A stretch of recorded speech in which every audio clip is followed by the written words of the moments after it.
That's another thing. Calvin is someone that he's like, when I ain't had no pops, Calvin was the person that you feel me, stepped in them shoes. So no matter if he's not my coach, anything like that, he's always gonna be in my life. That's it. Can you allude to more about growing up with Lamont Roach in the gym? I know you said it was. Oh man, them two used to go at it. You know what I'm saying? You know, Tank was from Baltimore, Roach was from DC, and not knowing that Tank is. That just leaves somebody at a distinct disadvantage, and I think that's unfair. And so that's how I look at it, and that's what bothers me about Gervonta fighting this guy. When Lamont Roach Jr. allegedly suggested that Coach Calvin Ford wasn't doing enough in camp for Gervonta Tank Davis's fight, Tank didn't hold back, firing back with raw intensity and loyalty to his trainer. In an explosive moment captured on tape, Davis scornfully dismissed Roach's implication, standing firmly behind Ford, asserting that the critique was not only unwarranted but disrespectful. The fiery exchange highlights both Davis's fierce protectiveness over his team and the simmering tensions surrounding the controversial majority draw with Roach. Lamont, I don't know the exact details or stuff that we've heard, but I think he's going to have Calvin in his corner this time. I think he will have Kenny, but he's not going to have Calvin. I think that's probably going to be like an advantage for you since he's going to have somebody new in his corner, if I'm not mistaken. More than likely. I think that's a little weird. You know what I'm saying? Be with your trainer, your lifetime, your career trainer, and to to not have him as your head trainer in the corner. So that might be a difference maker for him. You never know. I think me personally as a boxing fan, I think Calvin fits him the best. Knowing boxing inside and out, I think Calvin fits him the best. So who knows? When Gervonta Davis squared off with Lamont Roach Jr. at Barclays Center on March 1st, 2025, the night delivered more than a competitive bout. It ignited a full-blown narrative. What ended as a majority draw was not just a blemish on Tank's unblemished record. It became a flashpoint for drama involving Coach Calvin Ford, simmering tensions in camp, and build-up to an electrifying rematch. So, Rick Glazer is reporting that Gervonta Davis and Lamont Roach sold 149,000 pay-per-view buys. And he tweeted this report at Turkey Al Sheikh. Coincidence? Truthful? Do you trust Rick Glazer's reporting on this issue? If you do, let me know why. If you don't, let me know why not. But you best believe I have a long video coming on this later today. Y'all be sure to check that out. We'll see y'all soon. Peace.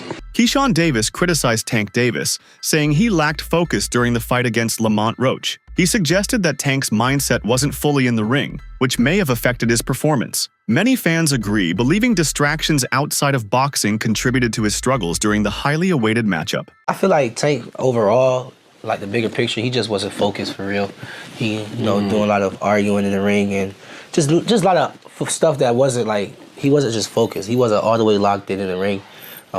You heard him say something like, it's a lot of things going on outside the ring that he was leading up to the fight, and shit, that's natural, you know what I'm saying? It's normal. Shit, I was going through the same thing to this last fight, you know, so I just feel like he just wasn't focused. Davis's lackluster performance against Lamont Roach left many fans disappointed, raising doubts about whether he is still at his best. The absence of longtime trainer Calvin Ford only fueled speculation that Davis struggled without his guidance. Some believe Ford's departure played a role in Davis not looking as sharp as before. So Tank Davis versus Lamont Roach goes to a majority decision draw, with Tank retaining his WBA lightweight title. Now, I did not score this fight a draw. I had it 7-5 to Lamont Roach. I thought he had the ring generalship and effective pressure. He was landing the jab and effective combinations.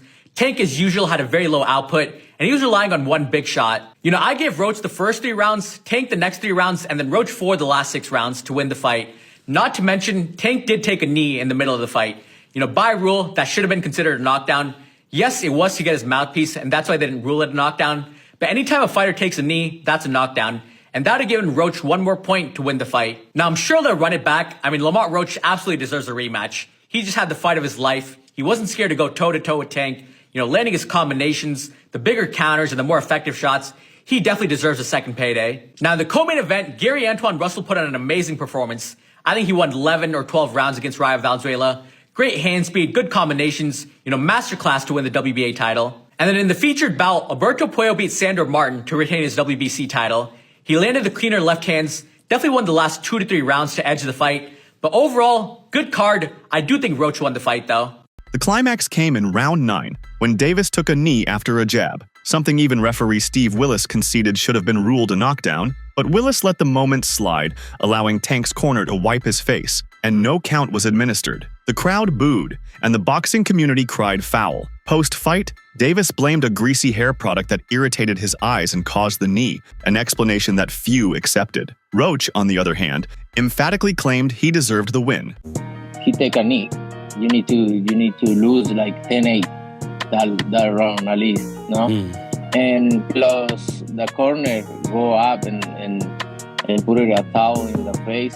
That's a disqualification for sure. To override his decisions or knockdowns. Some skeptics have suggested that Willis's call benefited Davis unfairly, but we do not subscribe to that notion. In our long experience judging fights, we see no evidence of favoritism, only a referee prioritizing the physical safety of a fighter who appeared compromised by an eye injury, which I actually get. I understood that statement because, hey, look, Steve Willis he didn't call it a knockdown. You take a knee like that looks like a knockdown, all right? So I think it's going to be very difficult for the New York State Athletic Commission to review this.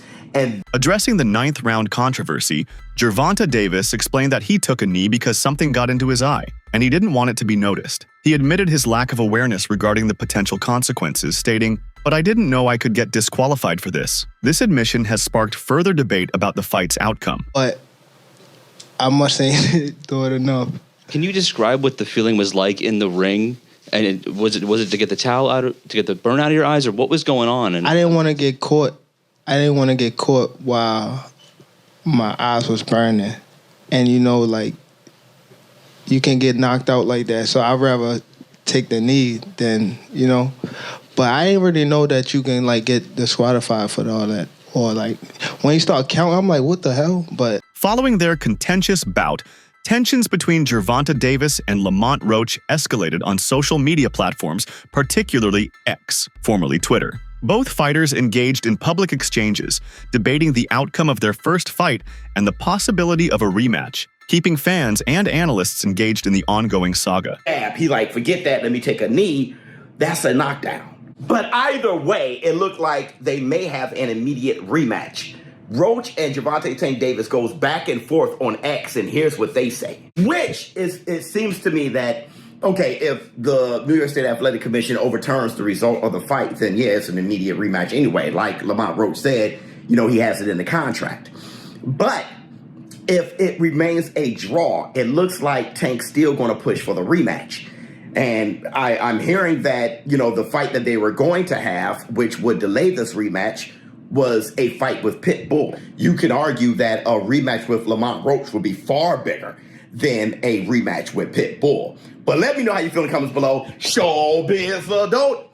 Calvin Ford has been in Davis's corner since childhood, guiding him from a troubled young boy into a multi-division world champion. But Ford has never been just a coach, a mentor, and surrogate father who used boxing to save lives in West Baltimore. After serving 10 years in federal prison during the 1980s, Ford emerged and devoted himself to steering neighborhood youth away from crime. He met a 7-year-old Davis at the Upton Boxing Center and took him under his wing, determined to keep him off the streets. Well, it was just the work. When we first started, man, it was nobody in the gym. And how would I sit there and say one kid and another kid and another kid, and they seen the love that we was giving. Everybody keeps thinking it's boxing. It's not boxing. It's basically giving them an opportunity to be themselves. Yeah. And I always preach that because I sit there and tell them all the time. I say, all that's going to get old, so I need y'all to grow up quick. Exactly. You know what I'm saying? So when we in the gym, we're not just teaching boxing, we're teaching life skills. So what are they going to do to me? Nothing. And y'all seen the results. Seen the results. You seen the results of it. Everybody kept saying it was this, it was that. You know what I'm saying? And they only found increments of it. You know what I'm saying? But it spoiled the win. Exactly. It spoiled the win, but despite their decades-deep bond, Gervonta Davis and head trainer Calvin Ford briefly went their separate ways ahead of the March 1st 2025 bout against Lamont Roach Jr. What's the best for him? I'm hoping that he do what I need him to do. You know what I'm saying? You see how I asked him, are you ready? You know what I'm saying? Because I need somebody that's going to really push things so I can see different levels of it. This time I had a chance to step back, and everybody keeps saying, they changing up stuff. No, we ain't changed up anything. It's the same thing we always do. You know? Going into the the training camp, how was it? Or you said yes, you stepped back a little bit. Well, how was it? Splitting the time. How's it going to be splitting the time to No, this is Saturday something night? that we do all the time. Mm-hmm. You know what I'm saying? Right now, y'all know all I got to do is speak. Been taking out history since he was a kid. Bill Haney, father and trainer of Devin Haney, openly criticized Davis for his decision to sever ties with Ford. In an interview, Haney asserted that it was Davis's choice to dismiss Ford, expressing concern over the potential implications of such a move. They won't cover the fact of the Live podcast will not cover the fact that Calvin and Kenny got fired. Now, if Devin fired me, it would be, huh? Yeah, they got fired. I didn't know that was real. I thought that was some cat. They're trying to be quiet.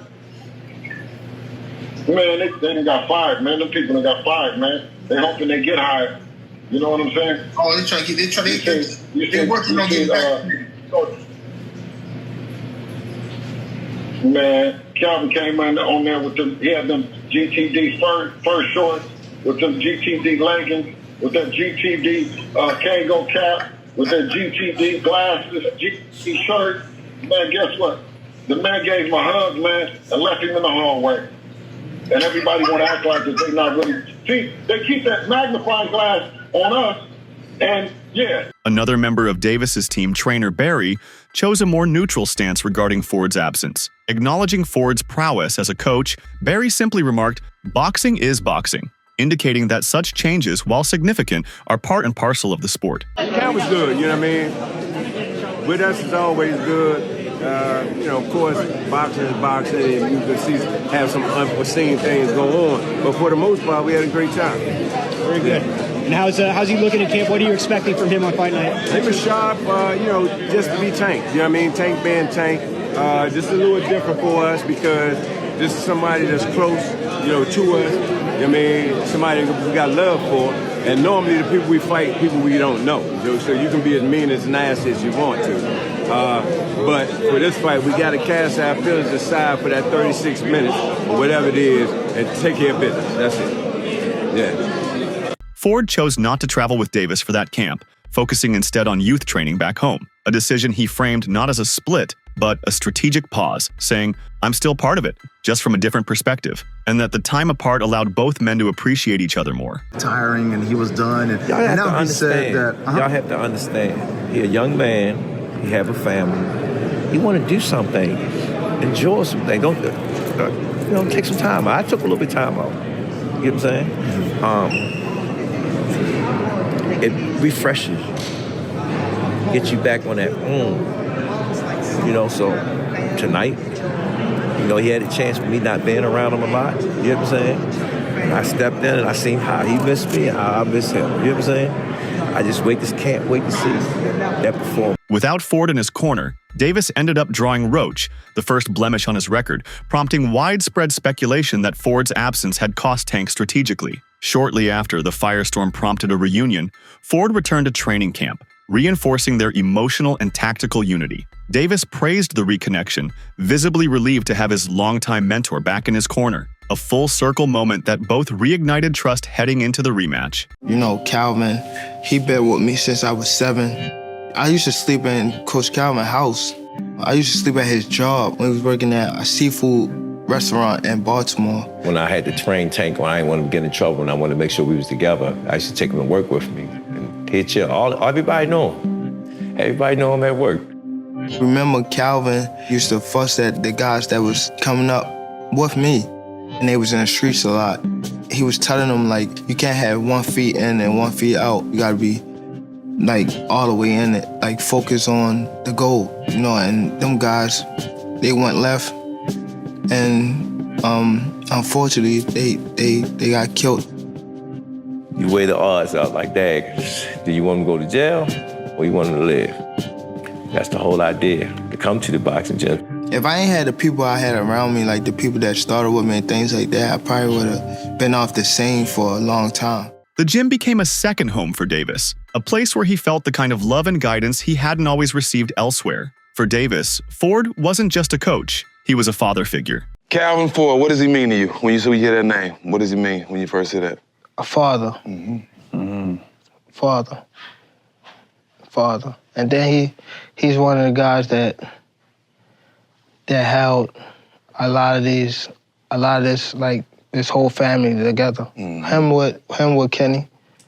But for sure, like, them two, they held the whole camp together. Mm-hmm. For sure. Wouldn't be here without him? Would you say that? Without Calvin? Yeah, I probably wouldn't be here without him. Just off of the fact of when I was coming to the gym, I was getting that love that I ain't have at home type stuff. So it was always like, Calvin, saying I walked through the gym, Calvin, like, looking for him type stuff. He told me he used to come to the gym and you'd be outside, sleep in front of the gym, in front of the door. Yeah, I used to run from I go to school, and then from school, I go straight to the gym, don't tell my grandma or nothing. Just go straight to the gym. And the gym was closed. The gym didn't even, I used to get out of school probably 3 o'clock, and the gym didn't open till like 4:30. I'd just be outside just sleeping on the front of the gym, just waiting. Police grabbed me before, like, get up. Think I'm just out here just grab me, like, what you doing out here? I'm waiting on the gym. All for a reason. Yeah. All for a reason. Facts. Does your team get nervous before fights? I don't know. They probably do. I don't, but I don't get nervous. Yeah. Well, I'm lying. Any fighter that say they don't get nervous, they... As rumors spread, Davis addressed them head on. He assured fans that Ford wasn't going anywhere. Calvin ain't no going anywhere, and I ain't going anywhere either. Davis was adamant that their relationship was intact. Ford eventually acknowledged that his role in Davis's career might have reached its natural end. He said that he had taught Davis everything he could. If Davis was ready to move on, Ford was willing to accept it. He made it clear that his priority was Davis's success, whether that included him or not. My journey's crazy. That's why I said that. I said, yo, you can't write this, man. You cannot write this. My experience being gone and all the stuff that I went through preparing me for where I'm at today. You know, that Tank is over. He had the lessons, getting his lessons of what he got to do to take us the rest of the way. And this is his take us the rest of the way fight.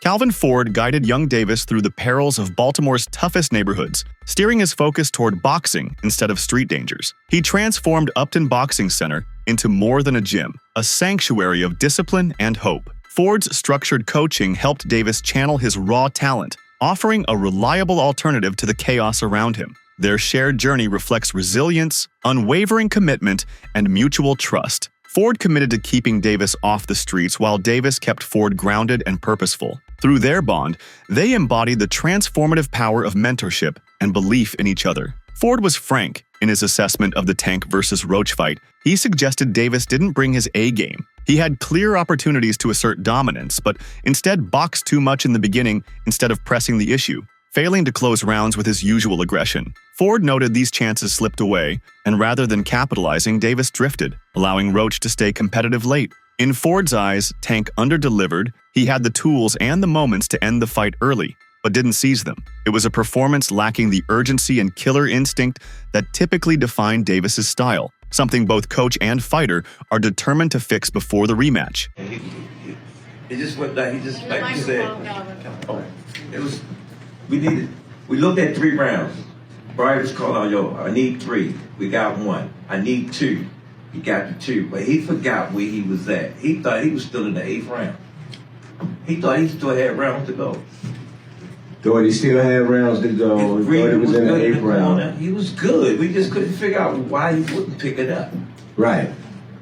And so I think it was maybe Ford seemed to suggest that sometimes a tough fight is necessary to refocus and get back to the level where Tank belongs. Ultimately, Ford acknowledged Roach's preparation and resilience, highlighting that he took shots that would have hurt most fighters. However, the takeaway was that Tank could have done more to secure a clearer victory rather than allowing the fight to be as close as it was. What didn't he do in this fight that you felt he could have done and whatnot, and pretty much opened the fight up to being a draw? Well, like I said again, they've been knowing each other since they were little. And Roach, he stepped up for the cause. He stepped up. You know what I'm saying? Again, Tank history, I always sit there and tell you, I don't like knockouts, like punishment. You know what I'm saying? And then sometimes things got to happen to make you get back to where you belong at. You know what I'm saying? And that was a good, skillful ass fight. Skillful. Both of them would take certain chances. Some of them take chances. You know what I'm saying? We seen, it was like we was on a boat, but it was just like this, you know? But What do you think of Davis defending Calvin Ford so fiercely? Did Tank's response hit the mark, or is this just pre-fight bravado ahead of the rematch? Drop your thoughts below.